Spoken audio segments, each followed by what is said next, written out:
Let us talk now about the frontier west, that is the trans-Mississippi west of the post-Civil War frontier. This is the second of three great areas in which we need to discuss how the Gilded Age manifested itself. We'll begin talking about the frontier west by speaking about the settlement by American settlers of the frontier west, which of course is on the other side of the Mississippi. The frontier west for American settlers and for Americans in general played a huge role in the American consciousness of themselves, the formation of what some historians might formerly have said was an American character. We often thought then, and many of us think now, about the West, whether it was the Allegheny Mountains in 1763 or the Ohio River Basin or the South in 1815 or the Trans-Mississippi West after 1870, then as an area of freedom. Many of our Western movies are still based on this concept of the West as an area of freedom, a place where you can get away from civilization. We also consider the West in our deepest psyche and in what may be our national identity as an Eden, a pure place where the dross of civilization is stripped away from us. We can trace this back to the attitude demonstrated by Theodore Roosevelt, who as a young man in New York, in Manhattan, as a matter of fact, was sickly and small and decided that he would overcompensate and become a man's man, a manly man. After an education at Harvard in which he boxed, he then went to the West. This was in the aftermath of his mother and his wife dying within just weeks of each other. And he went to the West to recuperate and to strip off the dross of a draining civilization. And for him and for many other people, the West, whether they went there or not, was an Eden, an idyllic utopia. It was also a morality play, as demonstrated in this, what we should call a dime novel, even though it's a little more expensive than a dime, that you see here, Buffalo Bill and His Adventures in the West. Many of these adventures, and again, we see these in Western movies today, were about morality, good versus evil. And in many of the B movies of the 1950s, this is well played out, ham-handedly, in fact. And again, this whole concept of the West being a place of freedom, a place of anti-civilization, and a morality play are all interconnected with each other, connected to the way we think of the land of the West, and connected, in fact, to the desire to settle the West. Well, when American settlers moved in, the native populations were required to move out. This took quite a bit of time, and was not an easy, soft thing to do. In fact, it degenerated into ongoing warfare and, in many people's minds, an attempt at genocide of Native Americans.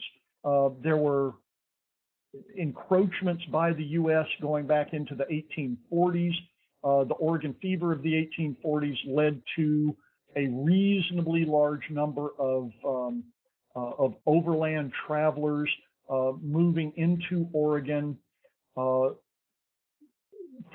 Missouri through Wyoming and Idaho into eastern Oregon, and then into the Willamette Valley of Oregon in the 1850s. Then there was the gold rush. There was also the Mormon settlement of Utah in the 1850s through 70s. By 1851, the Treaty of Fort Laramie of 1851, and there was more than one Treaty of Fort Laramie, then established kind of extorted, I guess, from the Native Americans who lived in the pathway of American settlers, the right of easement through their hunting grounds.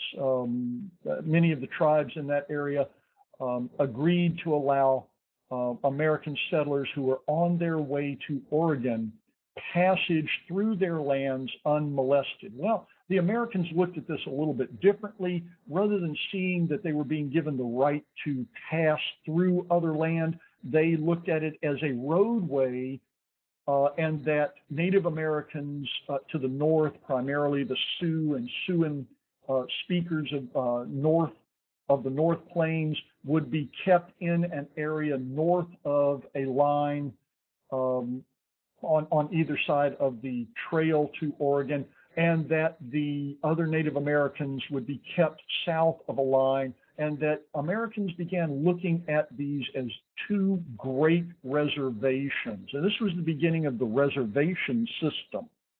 By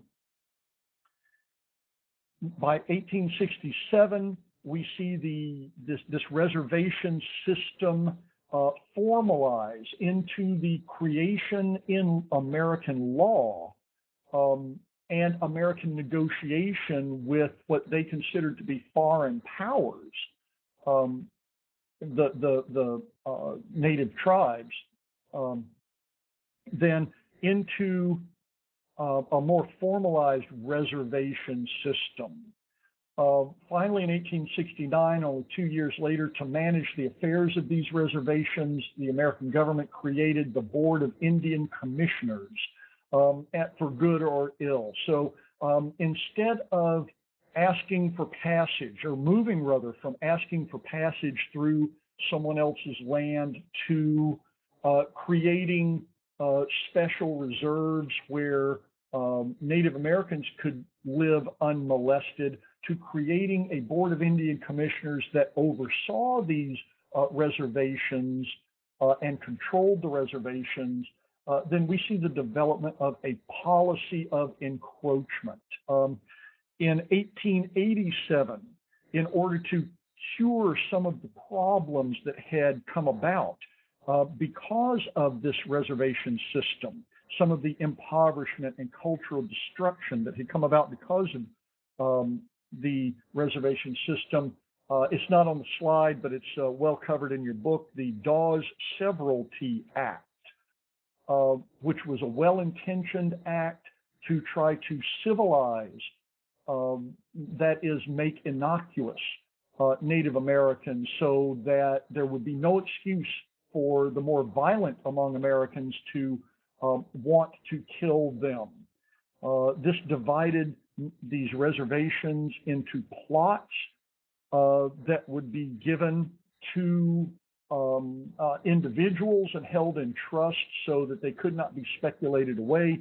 Unfortunately, the other end of this was that once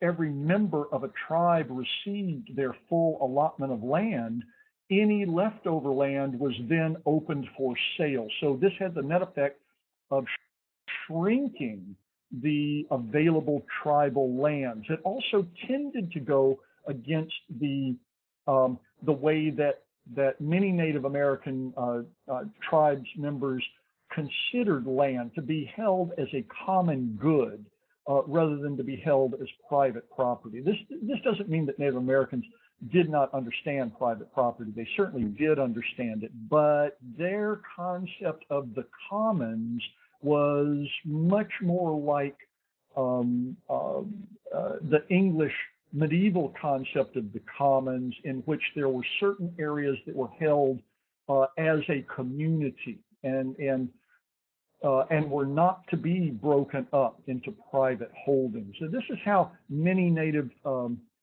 tribes thought of land, particularly hunting grounds. So the reduction of land into private holdings just did not work all that well. When there was this encroachment during these years, 1868 to 1886 in particular, we see the Indian Wars that are also famous in our history. This is kind of the defining act of the West. This the presence of cowboys and the presence of Native Americans who were fighting to retain their land or fighting against the encroachment of settlers and the encroachment of the American military, the U.S. military. These wars weren't what you would normally think of as wars. There was not organized militaries on either side who would face off in pitched battles. That, of course, did happen, but this was much more of a running warfare that ebbed and flowed, guerrilla warfare. Usually bands of light cavalry would fight each other. The American military was remarkably small at this time, too. But between 1868 and 1886, then we see this warfare erupt on three fronts, one after the other. It was finally put down in 1886, and Native Americans herded into reservations. There was a last flare-up called the Ghost Dance Resistance that started in about 1888 and lasted until 1890. The prophet Wovoka maintained that particularly the Lakota Sioux could tap into the spirits of their ancestors, could become impermeable to bullets, and would be able to strengthen their culture and eventually rise up and take their land back. But this was wrecked at Wounded Knee in 1890 when Wovoka was killed, along with a large number of unarmed Native Americans, women, children, attacked and massacred at Wounded Knee. This pretty much destroyed the last of the resistance, particularly in the north, which was particularly dangerous because the Sioux were much better at this than the small bands that inhabited the central sections of the West and the southern sections of the West.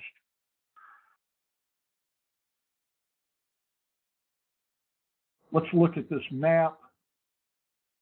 You can see where the reservations were in 1875. That's the buff-colored areas within the boundaries of the United States, and you can see how they shrunk down to about 1900, all except for the Navajo in northern Arizona, which, by the way, very few of these were really states by this time. You see a number of the battle sites and the three great areas of battle. Let me see if I can draw, excuse me, on this, were in the south,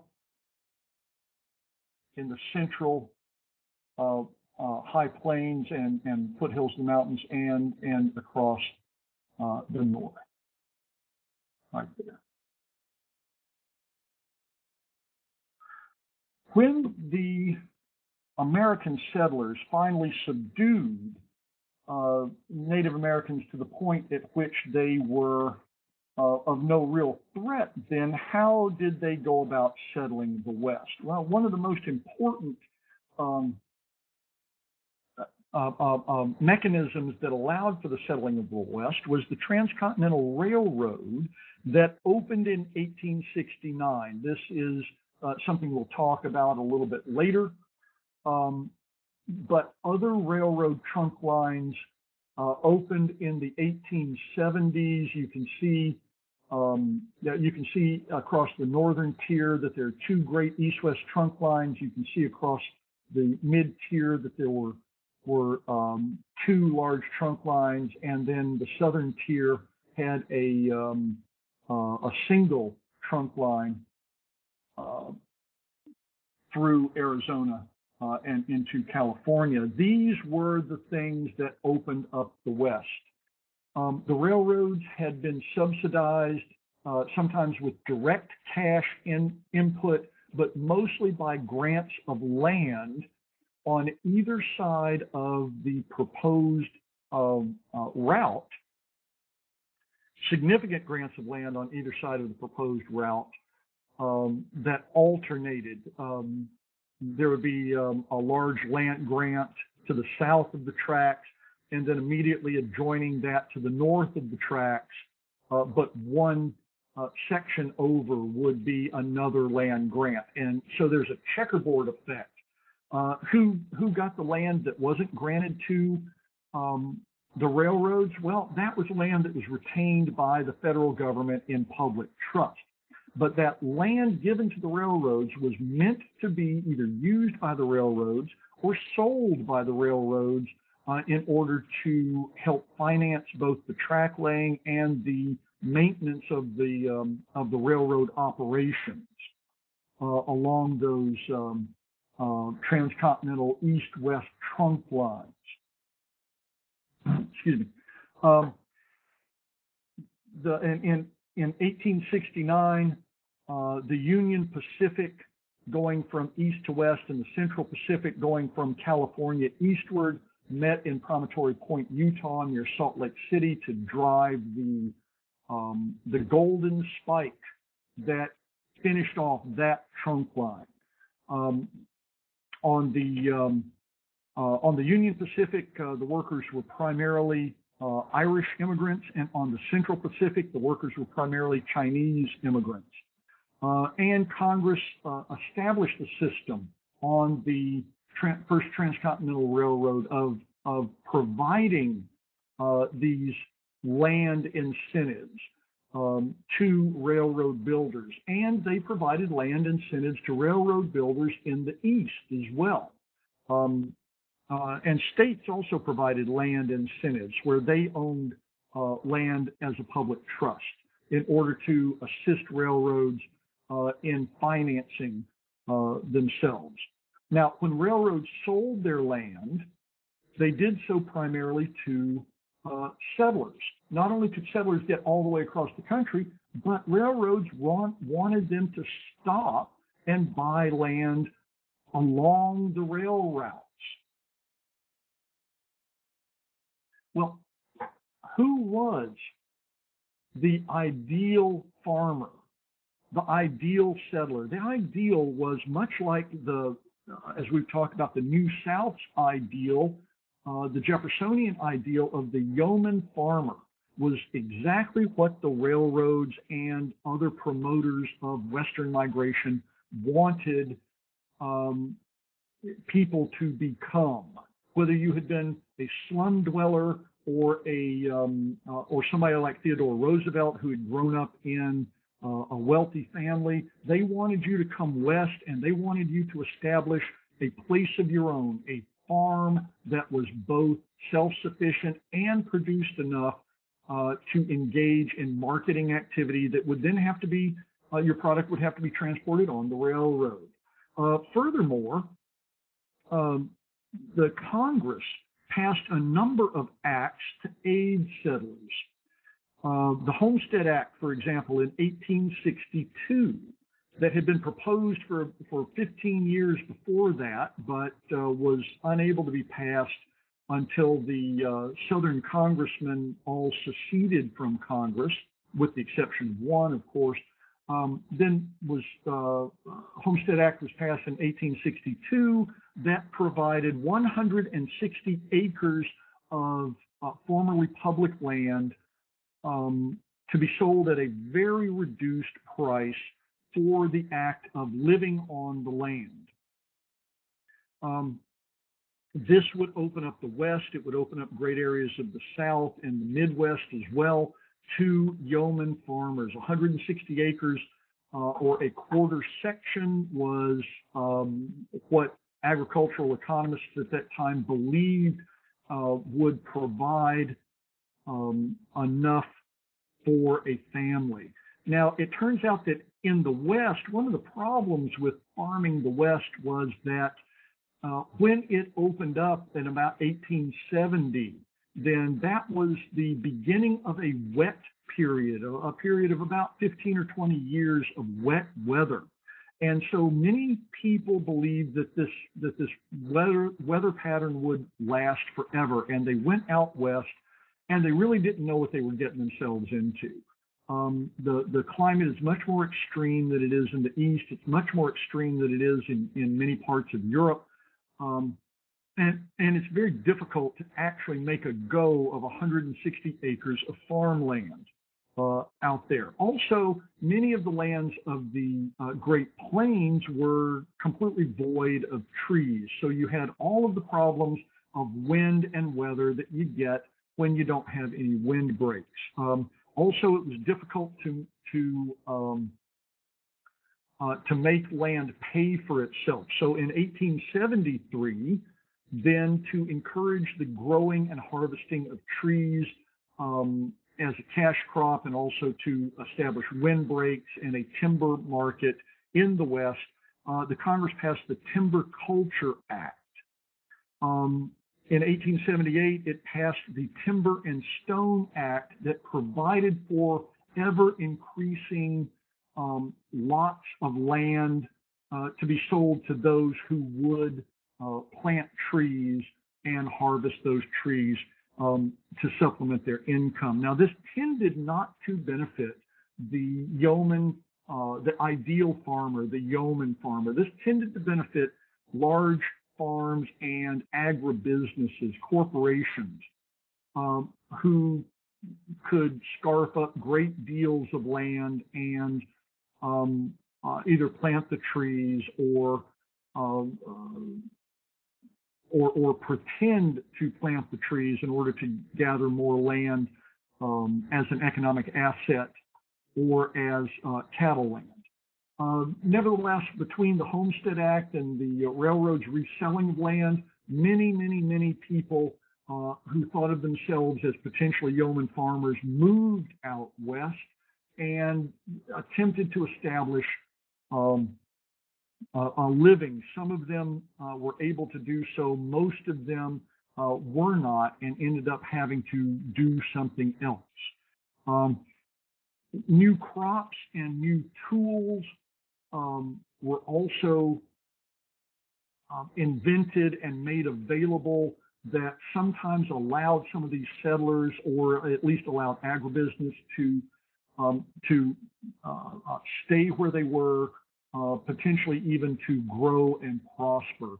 Some of these new tools were the steel plow, as opposed to, that's an all-steel plow, as opposed to a wooden and iron plow. The steel plow was much better at breaking up the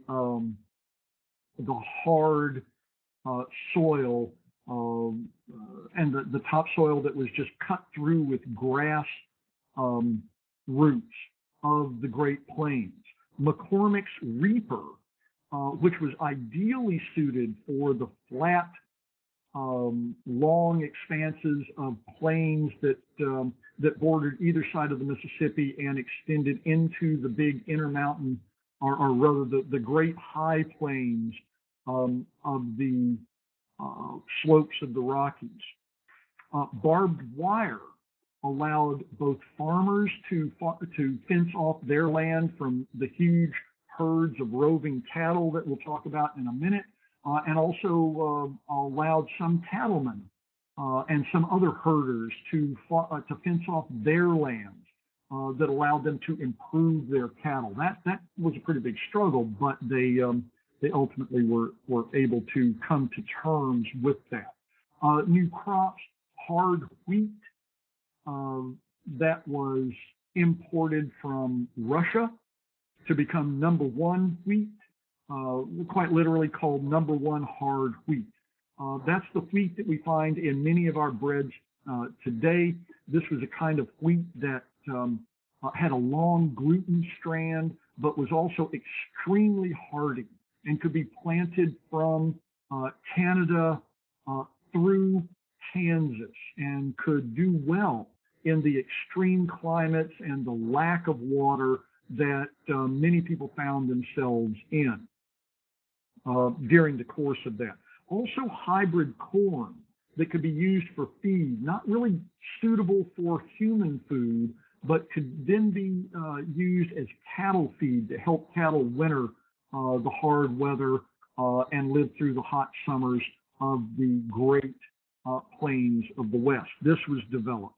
Life was difficult, nevertheless, for settlers, and in many places, what demographers call persistence rates, that is, people living in one place for a long time, was very low.